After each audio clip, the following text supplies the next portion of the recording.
बिस्मिल्लाहिर्रहमानिर्रहीम। अस्सलाम वालेकुम दोस्तों, उम्मीद करता हूँ आप खैरियत आफियत से होंगे। आप देख रहे हैं मेरे चैनल SD लीगल हब। दोस्तों, आज हम टैक्सेशन लॉ की सीरीज़ स्टार्ट करने वाले हैं जिसके अंदर हम income tax ordinance of Pakistan 2001 discuss करेंगे। बहुत ही इंपॉर्टेंट टॉपिक है आज का, जिसका नाम है 5 हेड्स ऑफ इनकम, यानी कि इनकम के जो 5 हेड हैं, जो 5 ज़राए हैं जहाँ से हमें इनकम आती है, उनको हम डिस्कस करेंगे। तो दोस्तों चलते हैं इंट्रोडक्शन की तरफ। तो ये कहता है कि जो इनकम टैक्स ऑर्डिनेंस है, इसमें इस चीज़ को वाज़ेह कर दिया गया है कि कौन सी इनकम पे टैक्स लगेगा।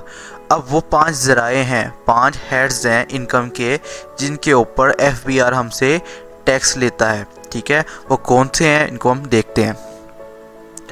डेफिनेशन पहले देखते हैं इनकम की, कि इनकम क्या है। तो इस ऑर्डिनेंस के तहत कहता है कि income under the income tax ordinance 2001 refer to any amount that is chargeable to tax whether earn received or deemed as income by law, यानी कि इनकम से मुराद कोई भी ऐसी अमाउंट है कि जो कि टैक्सेबल हो, जिसके ऊपर टैक्स लग सके, जिससे टैक्स काटा जा सके। ऐसी कोई भी अमाउंट वो इनकम कहलाएगी। इसके अंदर सैलरी आ जाती है जी, आपके बिजनेस प्रॉफिट्स आ जाते हैं, कैपिटल गेन्स आ जाते हैं, और ये सारे जो हेड्स हैं इनको हम आगे डिटेल में पढ़ेंगे। रेलिवेंट प्रोविजंस की बात की जाए तो section 2 sub section 69 income tax ordinance, section 11 जो है वो हमें बताता है कि 5 मेजर जो हेड्स ऑफ इनकम हैं वो कौन कौन से हैं जी। Salary, income from property, income from business, capital gain and income from other sources.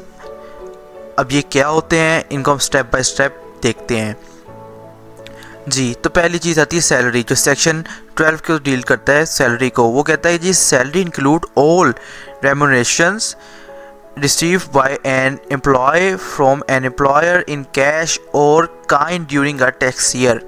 Salary से मुराद कोई भी ऐसी किस्म की अदायगी है कि जो कि किसी एम्प्लॉय को मिलती है किसी एम्प्लॉयर से, यानी कि मालिक जो होता है किसी भी कंपनी का या किसी भी इंस्टीट्यूशन का, उसके नीचे लोग काम करते हैं ना, उसको एम्प्लॉय कहते हैं।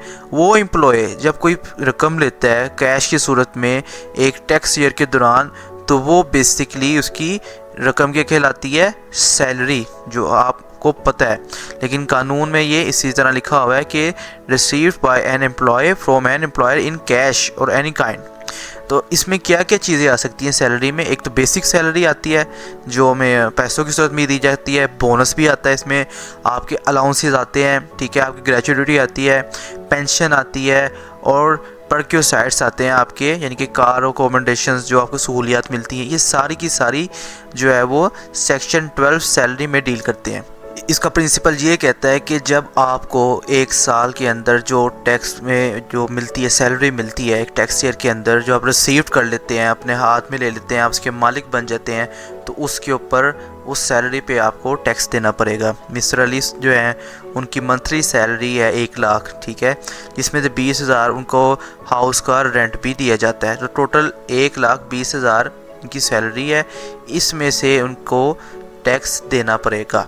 तो ये हो गया जी सैलरी। दूसरा हेड जो आता है वो आता है इनकम फ्रॉम प्रॉपर्टी, यानी कि ऐसी इनकम जो कि प्रॉपर्टी से जनरेट हो। सेक्शन 15 जी इससे डील करता है। इसमें कहता है कि rental income receive from property owned by a tax payer, यानी कि कोई ऐसी प्रॉपर्टी है कि जो आप जिसके मालिक हैं, उससे उस प्रॉपर्टी से आपको रेंट आता है, ठीक है, या किसी भी किस्म की आपको इनकम आती है, तो उस इनकम के ऊपर आपको टैक्स देना पड़ेगा।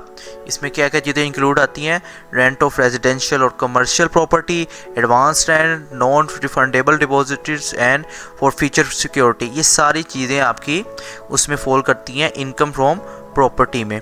तो इसका जो प्रिंसिपल है वो भी यही कहता है कि आपकी जितनी इनकम आ रही है उस पर आपका और क्या लगेगा, टैक्स लगेगा। लेकिन इसमें एक ये चीज़ है कि ज़ाहिर है रेंट का घर होता है, आपको उसकी रिपेयरिंग करवानी पड़ती है, उसके दीगर जो है अखराजात पूरे करने पड़ते हैं। उनको निकालने के बाद जो आपको प्रॉफिट हुआ, जो आपको रेंट आया, उस पर टैक्स लगेगा।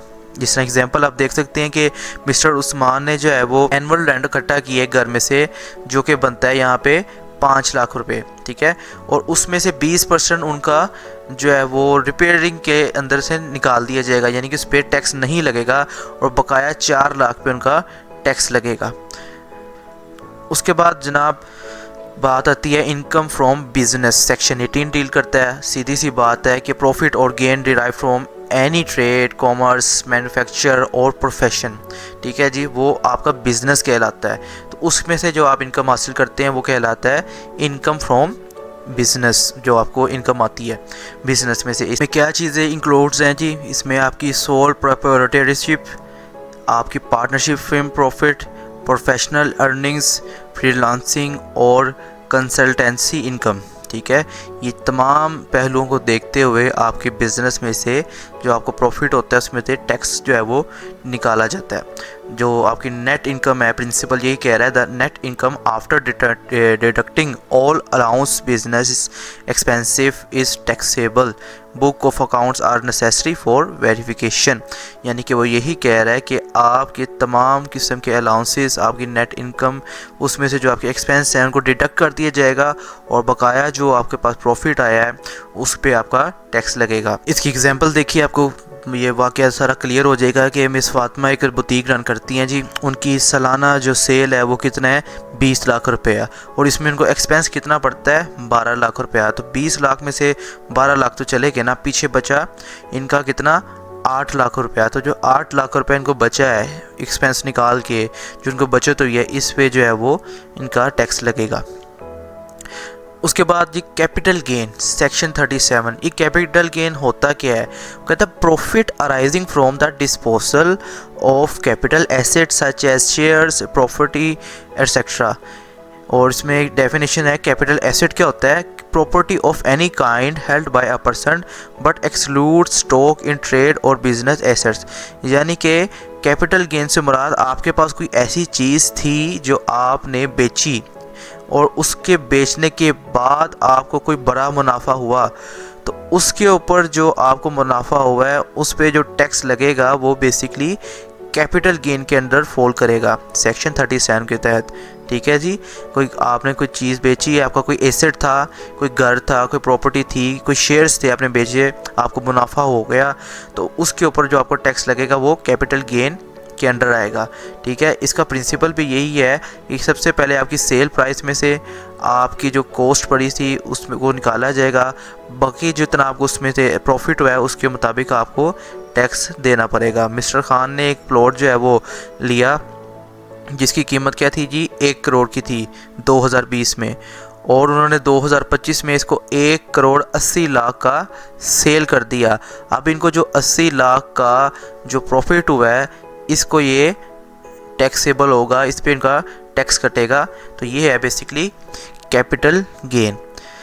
उसके बाद दोस्तों लास्ट अगर बात की जाए सोर्स की, तो वो कहलाता है इनकम फ्रॉम अदर सोर्सेज। ये हमने जो 4 सोर्सेज पढ़े हैं, इनके अलावा सेक्शन 39 कहता है कि any income date does not fall under the above 4 heads.